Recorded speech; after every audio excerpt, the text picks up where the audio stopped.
Good night, may marilag. Pahinga na po, ha? At maaga pa mamaya. Tandaan mo palagi na di ka naging abala sa akin, ha? Mas pabor ako na sunduin kita doon, at least safe ka na nakauwi at syempre nakasama din kita. I love you so much. Maaga gumising, ha? Sweet dreams and God bless. I love you so much. Bossing! Humihinto ka sa kalagitnaan! Kakaumpisa pa lang ng 2025. 7 years na relasyon, hindi umano ipinagpalit sa marilag. Ipinagpalit sa co-teacher o katrabaho. Magbabasa tayo ng mangilan-ngilang comments ng netizens patungkol dito. Lesson learned. Kahit maganda ka, pag cheater, cheater talaga.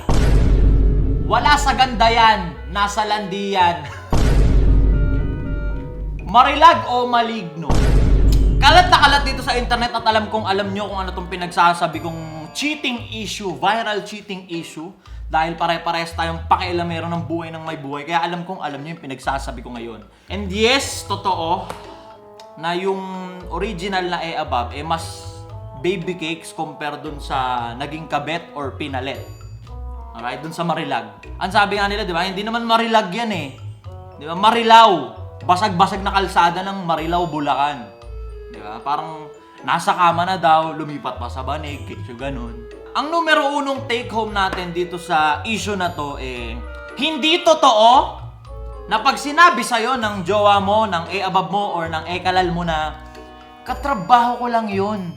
Masyado kang paranoid. Nag-overthink ka lang, katrabaho ko lang yun. Na pag ikaw, napansin mo yung above mo or yung kalal mo, may kahalamperutan sa trabaho, tas sinabi mo sa kanya na, hindi ako komportable na malapit ka dyan sa buwan ng inang yan, ha? Tas sinabi niya, katrabaho lang yun. Ibig sabihin, hindi niya katrabaho lang yun. Alright? Ka-TikTok niya yun. Diba? Kalandian niya yun. Marilag niya yun.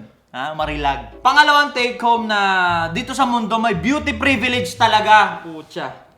Diba kasi nung lumabas tong issue, wala tayong ibang binigyan ng simpatya, kundi yung babaeng niloko or iniputan sa ulo kasi maganda eh.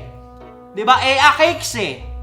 Wala tayong ibang ginawa kundi damayan yung above na maganda na niloko kasi maganda cakes. Without knowing na dalawa silang naloko dito. Diba kasi yung lalaki at yung marilag, parehas nasa long-term na relasyon. Pero ang pinansin lang natin, yung babaeng niloko. Yung boyfriend ng marilag na naiputan sa ulo. Wala, deadma. Doon tayo nakapokus sa maganda eh. Diba? Pangalawa, may beauty privilege. Pangatlo, you choose what you allow. Kasi kung binasa nyo yung buong screenshot at yung buong storya, diba? Umpisa pa lang, kinompronta na nung above na maganda yung boyfriend niya patungkol dun sa co-teacher na marilag nga. Diba? Obvious naman at tinatarantado siya nung boyfriend niya tsaka nung co-teacher na marilag. Diba dapat dun cut off na yun eh. Move on, proceed ka na dapat dun sa next chapter ng buhay mo. Pinatawad mo. Diba? Pinatawad mo, binigyan mo ng chance eh. Victim blaming na naman to. Hindi. Diba? Hanapin lang natin yung kung ano yung mga dapat dito para mag-proceed, okay? Yung unang panloloko sa'yo, clearly kabobohan nyo nung lalaki, kabobohan nyo nung boyfriend. Pero yung pangalawa, kabobahan mo na ata yun. Diba? Matuto tayong magpatawad. Magpatawad lang. Pero yung iaalaw mo na isasangkalan mo uli yung mental health mo or yung sarili mo sa tao na alam mong tinarantado ka na sa unang pagkakataon, ano pa ang dahilan para hindi niya ulitin yun?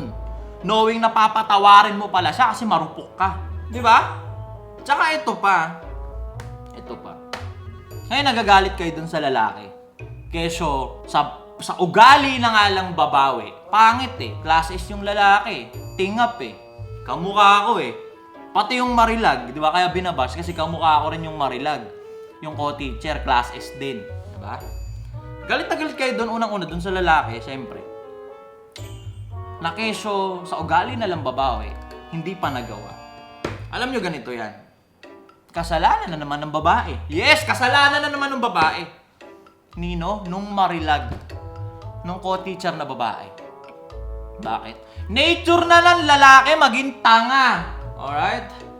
Maging tanga. Pagdating sa kipay. Way back, di ba? Kaya nga naging fucked up tong humanity natin eh. Di ba?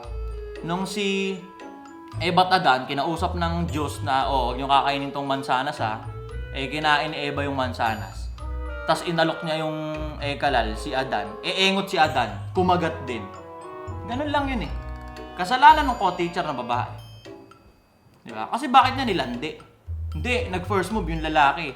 Masyadong clingy. Yung co-teacher yung nag-aya mag-TikTok eh. Di ba? Tangina, bagong way na ng landian ngayon yun, TikTok. Hindi, TikTok lang yun. Di ba? Yung co-teacher nag-aya mag-TikTok. Yung lalaki tanga. Di ba? Tumiktok din ngayon.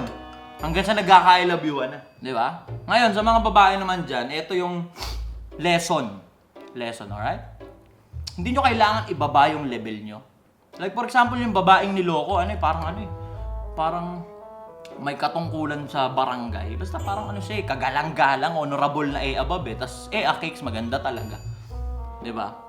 Na striving to be great woman eh. Di ba? Parang politician na ewan eh. Niloko na kayo sa unang beses, yun na yun. Yun na yun!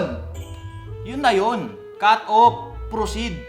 Hindi yung bibigyan nyo na second chance. Hindi, Diyos nga nagpapatawa. Di Diyos ka ba? Ha? Hindi ka Diyos. Ikaw si Eva, yung kumain ng mansanas, kaya packed up yung mundo. Joke lang. Di ba? Sa mga babae dyan, pag niloko kayo ng lalaki, isang beses lang. Isang beses lang, tapos proceed na. Di ba? Sa mga lalaki naman dyan na nakakapanood nito, magsilbing lesson sa inyo. Itong pinaggagawa nito ni Koya, walang valid reason, walang valid explanation kung bakit. Oto, classes na pangit yung lalaki, bakit niya niloko yun? Wala. Walang valid reason, walang valid na dahilan. It just, tanga siya. Nabobo siya, natanga siya. Diba? Napaligiran siya ng mahinang klaseng babae, tapos hindi siya ganun kalakas na lalaki, kaya na-impluwensyahan siya. Parang ganun yun eh, same scenario eh. Nung inaya ni Eva, si Adan, na kumagat dun sa mansanas, nung inaya nung co-teacher na Marilag, yung lalaki na mag-TikTok, na fucked up tuloy. Di ba? Di ba? And that's my entry para sa issue na to. Naabangan na lang natin kung ilang dolyares ang papasok dito sa panggagatas natin patungkol dyan sa issue na yan. 2025, more issue. Marami akong vlogs, lifestyle vlogs, nasa YouTube, alright? Pero itong mga ganitong content, ina-upload ko rin to dito sa Facebook. 2025, more issue to come. Yung naghahanap ng main page ko, naka-deactivate, alright? Naka-deactivate. Diba? And that's it for this panggagatas. More issue to come, more issue to come.